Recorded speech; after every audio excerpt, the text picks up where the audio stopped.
Lumantad ngayong araw na ito ang 18 dating sundalon mula sa Philippine Marines na naging security personnel ni dating Congressman Zaldico at sa kanilang trabaho sa dating mambabatas kanilang tinukoy na sila ay naghatid ng pera sa ilang individual kasama na umano si Pangulong Marcos Jr. at si dating House Speaker Martin Romualdez. Nakapaloob din po sa affidavit mga dating sundalo yung kanila pong personal nilang karanasan ng pagdideliver ng umano'y male-maletang pera na aabot po sa 805 billion pesos. Kasama po yung naihatid sa bahay ng Pangulo sa Ilocos Norte, sa Aguado Street sa Malacanang at sa bahay po nito sa Forbes Park.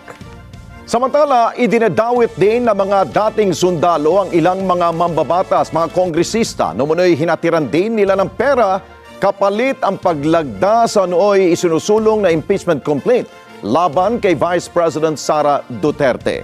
Ang buong detalye sa report ni Eden Santos.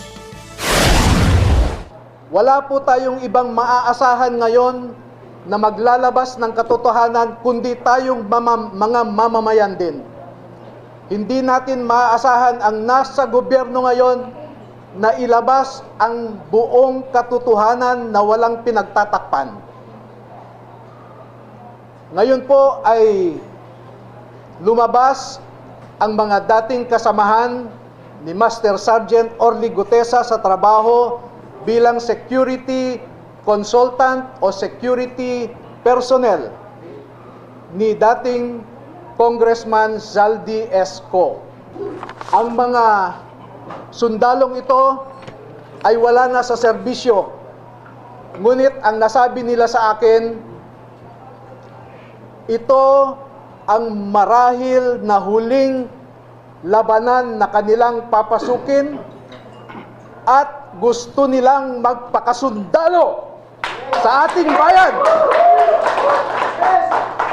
Tuloy-tuloy pa rin ang laban sa matinding korupsyon sa gobyerno na halos trilyong pisong pondo ang umano'y napunta sa bulsa ng malalaking tao sa gobyerno. Yan ay matapos ang matapang na paglantad sa publiko ng 18 na dating mga sundalong Marines na kasamahan ni Master Sergeant Orly Gutesa at nagturo kay Pangulong Ferdinand Marcos Jr., dating House Speaker Martin Romualdez at dating Ako Bicol Party List Representative Zaldico bilang mastermind sa flood control scam. Ang ugat at pinuno ng pagnanakaw sa ating bayan ay walang iba kundi si President Marcos. At hindi gagalaw si Speaker Romualdez o si Zaldico na walang pahintulot kay PBBM. Dahil bakit siya tumanggap ng mali-maletang pera? Hindi ba siya nagtanong saan galing ito o para saan ito? I hold him responsible because being the chief executive, being the head of the executive branch, he is the chief implementer of laws. Ayon kay Attorney Levito Baligod, isang anti-corruption advocate, nakapaloob sa affidavit ng mga sundalo ang personal na karanasan sa pagde-deliver ng mali-maletang basura o pera sa bahay ni Pangulong Marcos sa Ilocos Norte, Aguado Street sa Malacanang at bahay nito sa Forbes Park.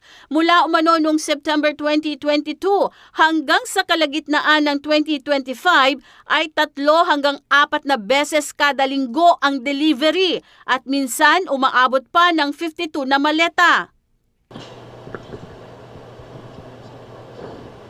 So ito po yung bahay ni umano ni Pangulong Ferdinand Marcos Jr. Yes po. Meron din po kami sa Ilocos kasama po si Kong Saldi. Ilang maleta po yung na-deliver sa Forbes at saka sa Ilocos? Yung sa Ilocos po ay sa 5 maleta po. Okay, sa bahay mismo. At sa Paway, sa bahay ni BBM. Ha? Oo. At saka may mga katibayan naman, no? Ibinunyag din sa presscon na umaabot sa 805 billion pesos ang deliveries ng mali-malitang basura o pera mula sa umano'y ninakaw mula sa pera ng bayan. Na i-deliver nila, umaabot ng 805 billion pesos. Nung Napoles, tens of millions lang o billions, no? Pero ngayon, trilyones. Isa rin sa mahalagang bahagi ng affidavit ng mga sundalo ay ang nangyaring operasyon ng International Criminal Court o ICC investigators sa Pilipinas.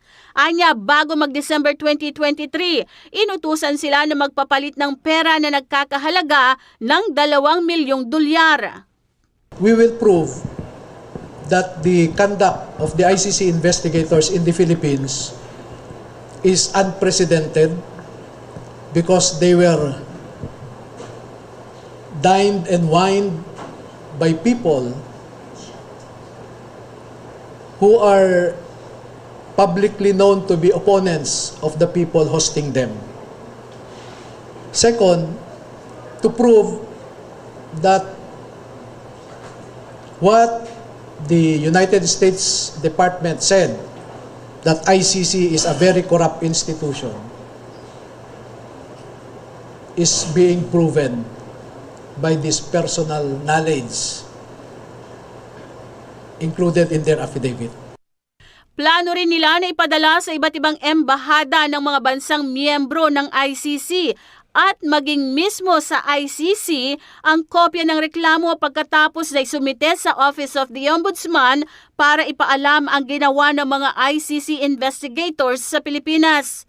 Kinumpirma rin ng mga sundalo na nagdala rin sila ng mali-malitang pera para sa mga kongresista na pumirma sa impeachment complaint laban kay Vice President Sara Duterte. Nakadetalye po dito sa affidavit nila na may dinalang pera para sa mga pumirma. Okay? Sa